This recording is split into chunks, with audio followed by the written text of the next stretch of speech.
It's the Premier League results show, week 12. Matches completed on the 10th and the 11th of November.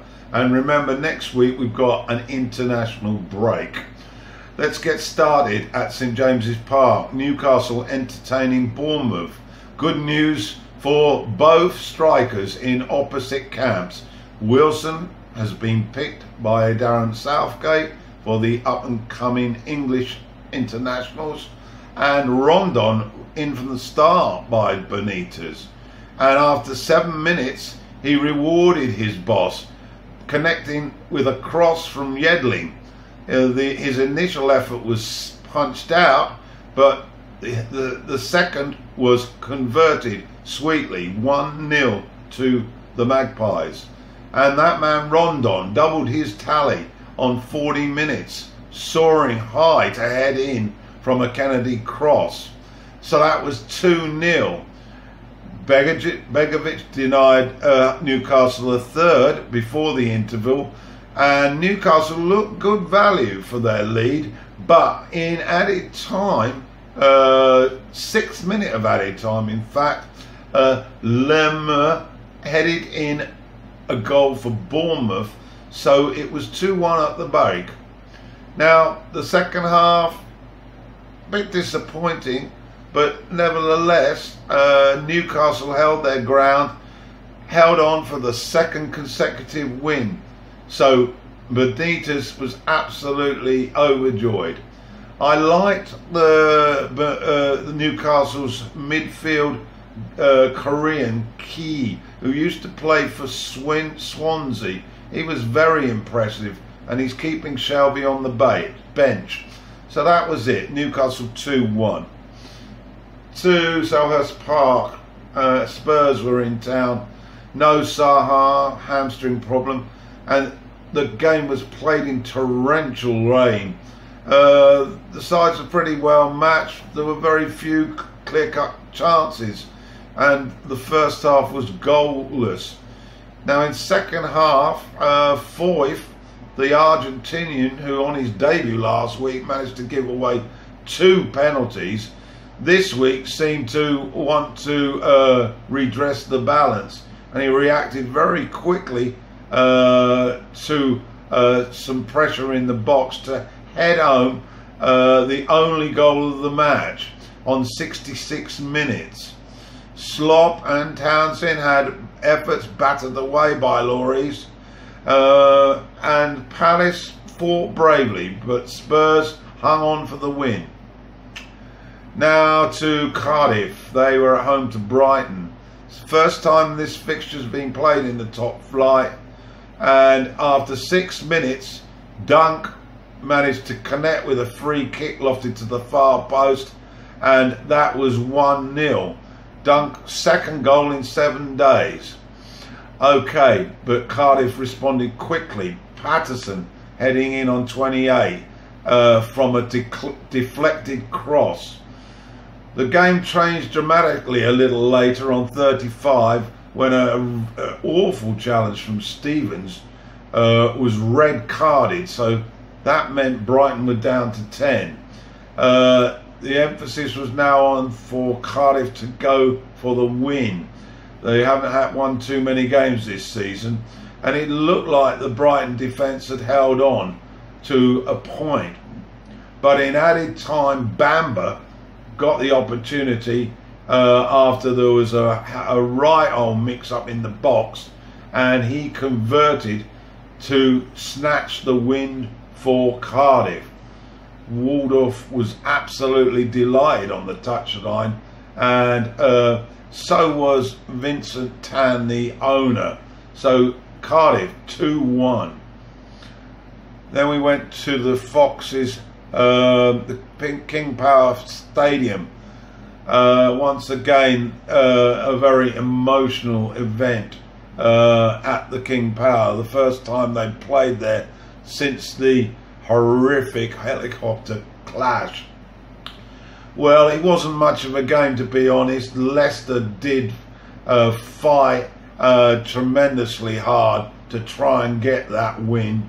Burnley were pretty dour in defence, It failed to bring a goal, so honours even.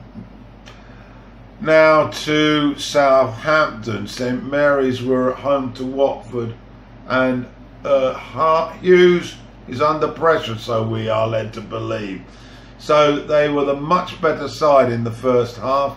Gabbiadini opened on 20 minutes after a poor clearance by the Watford defence.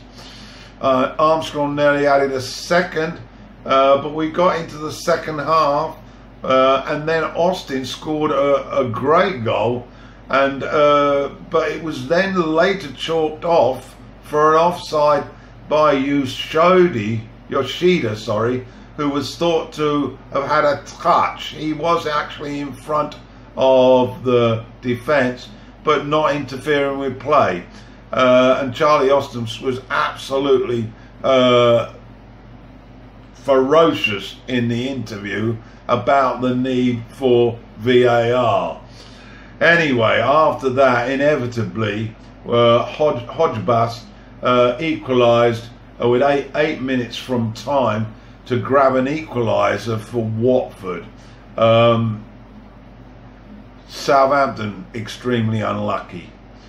So to Huddersfield. West Ham were in town, and it was a pretty ball game. This seems to be a repeated statement by me when we watch Huddersfield. They did, however, have two early chances, one also for West Ham, but then early on, Pritchard, 6 minutes, opened with a left foot strike that seemed to crawl into the corner. Anyway, didn't last long before West Ham were looking at 2-0. However, the cross comes short, hit the upright, and luckily went away. In the second half, Huddersfield got jittery. West Ham improved, and on 74 minutes, Felipe Anderson grabbed the equaliser after 3 efforts in the box that were blocked by defenders. So it ended up as a 1-1 draw. Okay, I'll be on to Sunday in a second. To Sunday's games. An action-packed Sunday, I might add. It started at Liverpool. They entertained bottom club Fulham. In the first half, Fulham created quite a few chances, and Sessegnon should have scored on 23 minutes. Good save though from the Alisson. Liverpool also had opportunities. Salah was looking dangerous and in the thick of it, and Shaqiri in from the start, just wide from 20 yards early on. But then we got to minute 40, a free kick from Fulham. Mitrovic headed in at the far post, but it was ruled offside. Harsh decision on reflection, looking at the replay.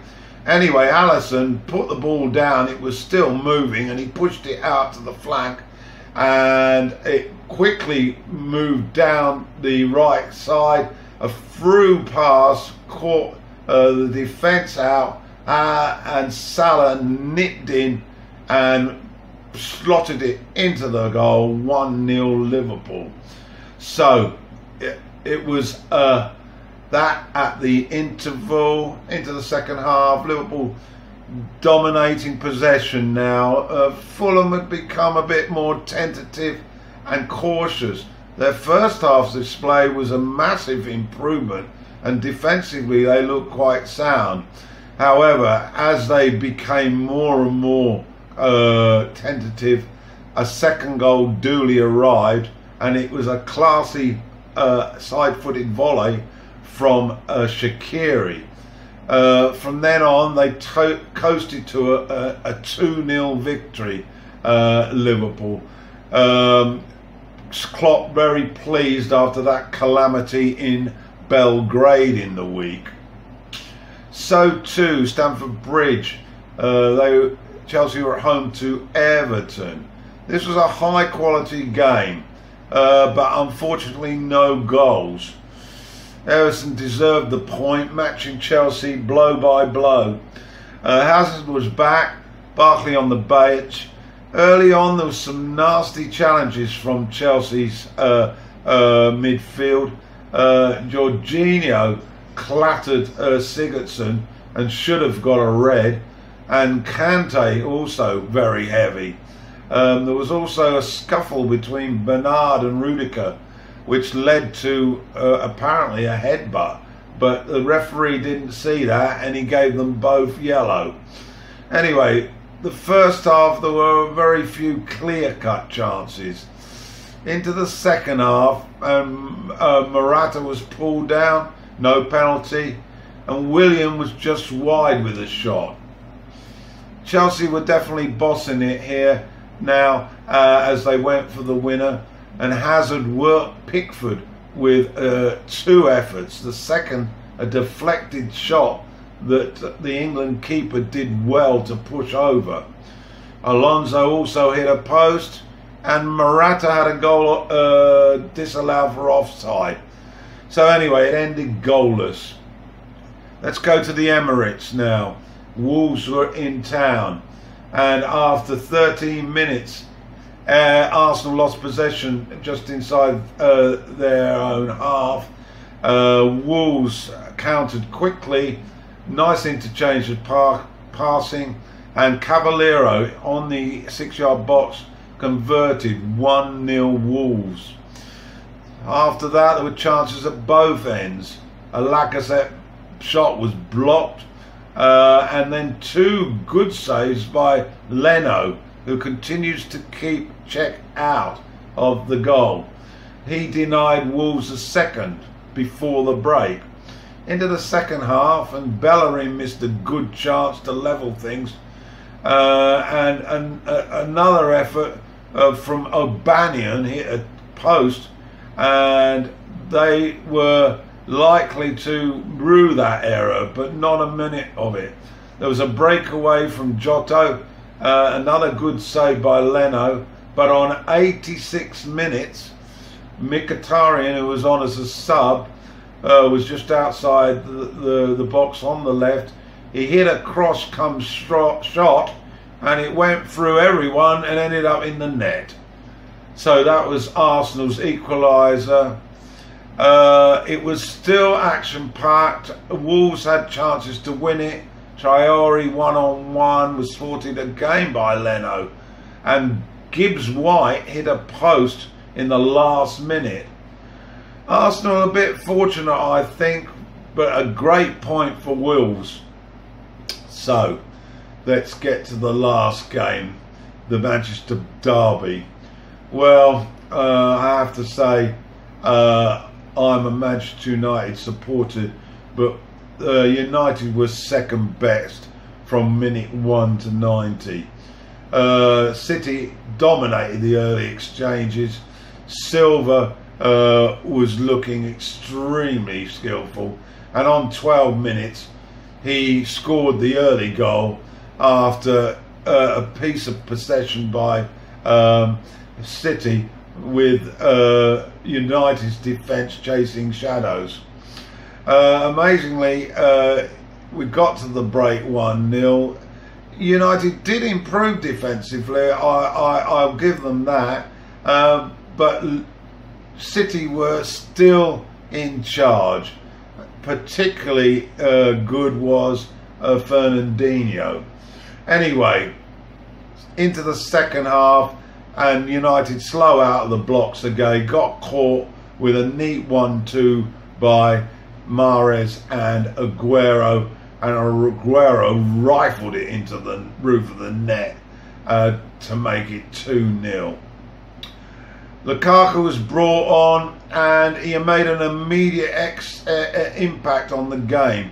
On 58 minutes he was brought down when he was put through by Edison. It was a definite penalty, and Martial, cool as a cucumber, converted to make it 2-1. From there on in, Manchester United were trying to hang on defensively, looking for a counter on the break. They conceded possession to City, and we finally, on 86 minutes, the pressure told. Absolutely fantastic piece of possession by City, We counted 42 passes in all before Gundogan on the penalty spot, completely unmarked, simply pushed home the third goal. Absolutely irresistible, much like Barcelona was under Guardiola. City, far too much class. Fernandinho, the absolute standout in midfield. And Man U, I'm afraid, too many average performances, no collective pressing when they don't have the ball, and they missed Pogba. Mourinho was positive in defeat, but I think he's hiding what he knows to be a team that aren't good enough. That was it. So, goal of the weekend. Well, I'm going to give it to... who am I going to give it to? I'm going to give it to that fluke by Mkhitaryan. If that was... Sorry, what am I talking about? The Man City third goal. I was joking.